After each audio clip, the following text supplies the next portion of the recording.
watching KCWY and you heard that sexy voice talking about storm shelters.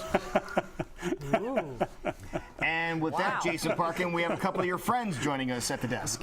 Brian Burish is here from Storm Shelters of Iowa, and Eddie Weiss is here as well, Director of Marketing for Storm Shelters of Iowa, yes. Except for Safe Rooms. Yes, and we're talking storm shelters as we're about, as Lou mentioned, in the middle of storm season in Iowa. Admittedly, it's been kind of a quiet one here, which is good. Maybe not good for you guys, but good for, the rest of us here. But that never lasts long in Iowa, and we've seen around the country what can happen when tornadoes hit a community and what they can do.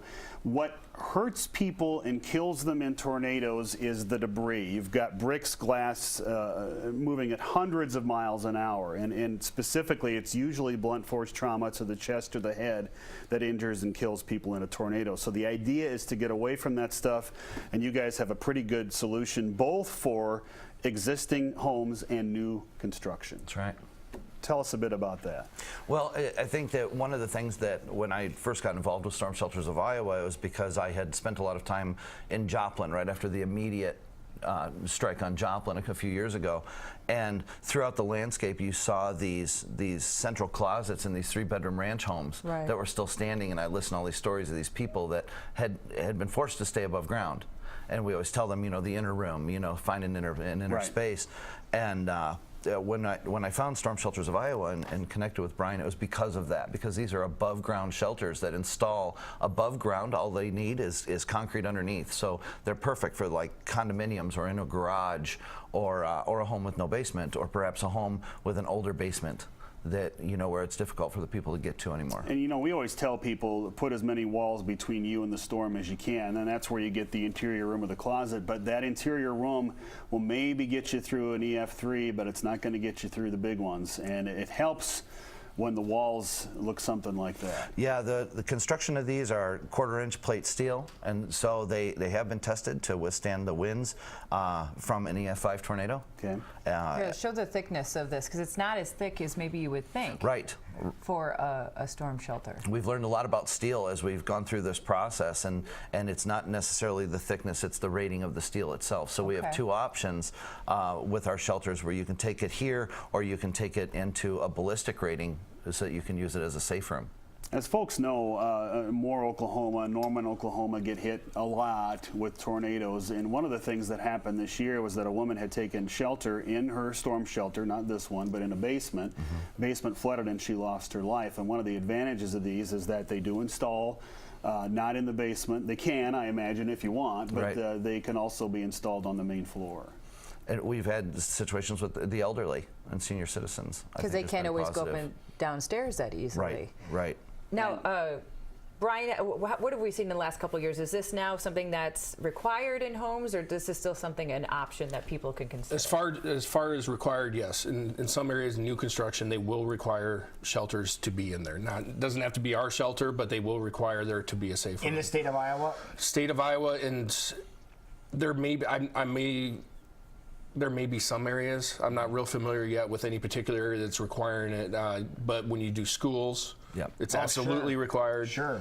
You do government, those type of things, it is for sure. But residentially, I don't know if there are actual requirements in the state of, I know Oklahoma City, it's required. Yeah, now they're doing it. Yes. Eddie, you brought along examples of the bolts, and there are 12 of these that anchor the shelter to the concrete, and that's what they look like. Right, and because of the way that our shelters are modular, we have a simple 4 to 6 person shelter would have 12 of these that bolt us down into the concrete.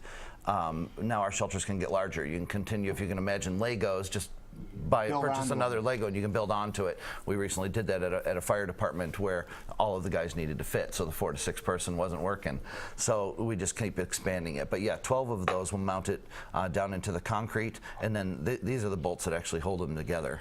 So that's not going anywhere. So that's not going anywhere either. You also have an option for folks who might be worried about being claustrophobic in there. This has been amazing, because this is actually the size of the window, but this window here is actually rated the same as that piece of steel that we were playing with a couple minutes ago, and this has helped immensely with claustrophobia. So some people just won't go into a place like that. It's dark in there. It's tight in the shelter, and this here has made all the difference in the world, because it's actually in the door at about this height, and really does kind of make a difference. And so this is an option that we just did over the weekend again, where we had a family where the husband just said, I want it, and the wife said, not without the window. Whatever You know who wins that argument? For sure. So what are we talking cost-wise to put one of these in your home? So what we found initially a couple years ago when we started, we were doing the install and everything. What we found is there's a huge market for people that want to install their own. So we're actually getting, and they're not a hard install. It's the weight. Right. They're just heavy. The right. door on the shelter that Eddie was talking about weighs 450 pounds. Holy cow. So, but we have people now that we're not only we've installed in the state, obviously, but we're becoming a very large distributor to people installing their own. And so we can get the price point down to about $3,600, I think. This also functions as a safe room. It will stop bullets up to a certain caliber. At the standard, the steel that we have there, it'll go up to a 44 Magnum. Okay. But then ballistically, we can get into AKs and the like. Gotcha. Now you have some models, as I recall, that actually fold. There are folding units. The stationary has been the most popular, but there are folding units, and where dealers that are a little bit ahead of us, farther than us, down in Oklahoma City, they're starting to go into schools because they save room. Okay, Okay, there's so this one would be right like there. a camper that has the pop-out. Yeah, Yep. it kind of you just pull the picture there. You pull the bar, you pull it out, and then you enter it from the front, and then it folds back into 19 inches along the wall. Now, when these situations occur, folks obviously ride out the storm safely in their shelter, but you get out of there and you want a way to find out what's going on and communicate, and you guys are throwing in something free. Yeah, we are. We're giving away these radios right now that'll charge your smartphone. They'll charge off of solar power. It's got a battery. It's also a crank, so you can actually crank the power up. So we're giving that away with every shelter right now. And we've also made a whole line now of emergency supply products available. So there's a home disaster kit in there. If you've got a family of 4, you just purchased a shelter, let's put a kit for a family of 4 in there. Gotcha. So where do folks find out more information? StormSheltersOfIowa.com. Okay. Is the best way to do it, and all of the information's there, and the pictures and the emergency supply kits, so that would be where I'd go. Wonderful. Hideaway storm shelters. Yeah. Perfect. Well, wonderful. Well, thank you for being here, man. Appreciate it. Good to see you again. Good to see